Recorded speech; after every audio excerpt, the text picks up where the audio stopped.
Oi gente, tudo bem? Hoje eu vou mostrar mais detalhes do meu material escolar, que eu comprei depois e também que não é tão importante quanto os outros.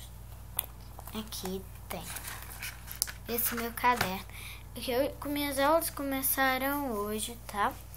Aí hoje já tive aula de teclado, só anotei essas coisinhas assim.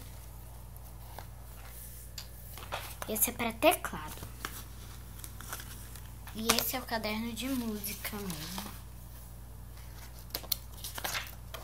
Ó. Assim, pra música, pra cantar mesmo. Que é o livro didático da escola, que a gente tá tendo que ler nesse momento.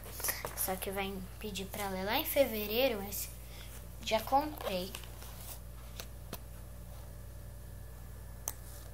Chama Pipi Meia Longa. E é um livro. Tem essas páginas assim. É livro didático da escola. Pasta transparente.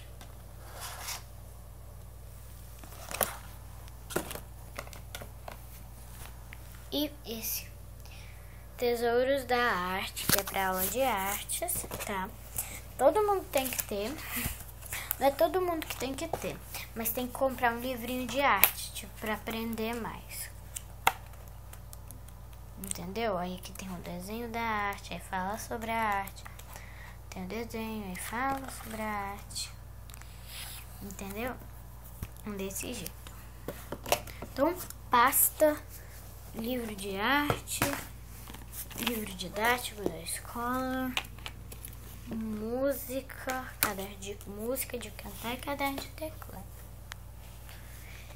Então, gente, é só isso, tudo que eu tenho, que preciso para a escola, desses detalhes. Então, tchau, tchau. Se inscreva no meu canal, até a próxima.